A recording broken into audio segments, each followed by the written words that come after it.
America के नए राष्ट्रपति डोनाल्ड ट्रंप के लिए सबसे बड़ा चैलेंज और खतरा रूस नहीं बल्कि ईरान बन चुका है। 13 घंटे पहले दावोस में AIEA के प्रमुख राफेल मारियानो ग्रासी ने दावा किया है कि ईरान ने बहुत अधिक मात्रा में हाई क्वालिटी का यूरेनियम जमा कर लिया है। IAEA राफेल ग्रासी का दावा है ईरान परमाणु हथियार बनाने के बहुत बहुत करीब है। इस खुलासे के बाद से अमेरिका और इजराइल की नींद हराम हो गई है। जरा देखिए ईरान के परमाणु हमले को लेकर क्या तैयारियां चल रही है। यूक्रेन युद्ध के कारण अब अमेरिका के सामने एक नई तरह की मुसीबत आ गई है। अमेरिका ने आशंका जताई है कि ईरान की ओर से रूस को बैलिस्टिक मिसाइलें दी गई है और इसके बदले में रूस ने न्यूक्लियर सीक्रेट साझा किया है। जब ईरान लंबे समय से परमाणु हथियार बनाने के लिए यूरेनियम एनरिचमेंट की प्रक्रिया में है। गार्जियन की रिपोर्ट के मुताबिक ब्रिटिश सूत्रों ने संकेत दिया है कि परमाणु टेक्नोलॉजी के लिए ईरान के रूस से संबंधों पर चिंता व्यक्त की गई। खुफिया एजेंसी को भनक लगी है कि ईरान इस वक्त अंदर ही अंदर परमाणु बम से जबरदस्त हमला करने की तैयारी में जुटा है।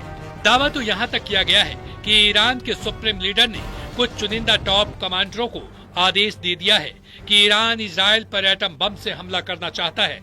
हालात ये है कि ईरान की परमाणु तैयारी को देखते हुए PM नेतन्याहू ने एक बड़ी मीटिंग की है जिसमें यह समझने की कोशिश की गई है कि अगर ईरान इजराइल पर परमाणु बम से हमला करता है तो इजराइल ऐसी स्थिति में अपने बचाव के लिए क्या क्या कदम उठा सकता है। दावा किया जा रहा है कि ईरान लगभग 12 परमाणु बम बनाने के बेहद करीब पहुंच चुका है, जो पूरे मिडिल ईस्ट के लिए बेहद खौफनाक है, खास तौर से इजराइल के वजूद के लिए। मई 2024 में IAEA ने बताया था कि ईरान यूरेनियम को 60% तक संवर्धित करने के लिए 164 IR-6 सेफ्टी फ्यूज का इस्तेमाल कर रहा है। उस वक्त अमेरिका इजराइल के साथ साथ ब्रिटेन, फ्रांस और जर्मनी ने ईरान के 60% तक यूरेनियम के संवर्धन को बेहद गंभीर खतरा बताया था। इसी साल जनवरी 2025 में संयुक्त राष्ट्र के हथियार पर्यवेक्षकों ने चेतावनी दी थी कि ईरान के पास 12 परमाणु बनाने के लिए पर्याप्त मात्रा में यूरेनियम मौजूद है, जबकि ब्रिटिश मीडिया पोर्टल मिरर की रिपोर्ट में अमेरिकी भौतिक वैज्ञानिक और हथियार विशेषज्ञ डेविड अल्ब्राइट के हवाले से बताया है कि ईरान ने यूरेनियम का 90% से अधिक संवर्धन कर लिया है। अल्ब्राइट ने कहा कि अब ये एक सच्चाई है कि ईरान के वैज्ञानिकों के पास पृथ्वी पर प्रलय लाने वाले हथियार बनाने की जानकारी है।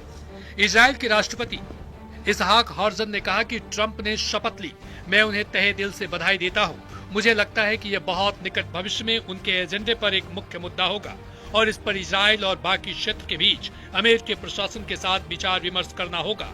एक बात तो स्पष्ट होनी चाहिए, ईरान के पास परमाणु क्षमता नहीं हो सकती, और दूसरी बात, ईरान को अपने प्रॉक्सी और इस तरह की बुराई की धुरी को रोकना होगा जिसने इतना बड़ा दर्द दिया है। इधर ईरान के परमाणु हथियारों को लेकर जो दावे अब किए गए हैं वो हैरान करने वाले हैं। अगर मिडिल ईस्ट में सीधा युद्ध हुआ तो अमेरिका और इजराइल पर यह युद्ध बहुत भारी पड़ेगा। एक रिपोर्ट में दावा किया गया है कि ईरान हर महीने 5 परमाणु बम बना सकता है। हम आपको बता दें, हाल ही में अंतर्राष्ट्रीय विशेषज्ञों ने चेतावनी दी थी कि ईरान अपने परमाणु संवर्धन की क्षमता को 3 से 4 गुना अधिक बढ़ाने जा रहा है। इसके लिए वो 1400 नए सेप्टिक फ्यूज अपने सबसे सुरक्षित परमाणु साइड फोर्डो में लगाने की तैयारी में था। परमाणु हथियारों के एक्सपर्ट और ISIS के अध्यक्ष डेविड अल्ब्राइट ने चेतावनी दी थी कि फोर्डो प्लांट में ईरान जबरदस्त परमाणु क्षमता हासिल कर ली है। अब वो 1 महीने के भीतर ही 5 परमाणु बमों के लिए वेपन ग्रेड यूरेनियम का प्रोडक्शन करा सकता है। हम आपको बता दें, ईरान के पास अत्यधिक संवर्धित यूरेनियम का भंडार अब JCPOA के द्वारा तय की गई सीमा से 30 गुना अधिक है, जिसने ईरान को बेशुमार एटॉमिक ताकत हासिल करने के लायक बना दिया है। अब ऐसे हालात में अंदाजा लगाया जा सकता है कि ईरान रूस और चीन की शाह पर इतने खौफनाक परमाणु तैयारी कर चुका है। निश्चित रूप से ट्रंप के लिए ये चुनौती किसी अग्निपथ से कम नहीं है। बता दें कि ईरान में 2015 में अमेरिका और अन्य पश्चिमी देशों के साथ प्रतिबंधों से राहत के बदले में परमाणु हथियार न बनाने की डील की थी। 2018 में तत्कालीन राष्ट्रपति डोनाल्ड ट्रंप ने इस समझौते को तोड़ दिया। पिछले कई महीनों से ऐसी खबरें आ रही है कि पश्चिमी देशों को चिंता है कि ईरान परमाणु हथियार बनाने के करीब है।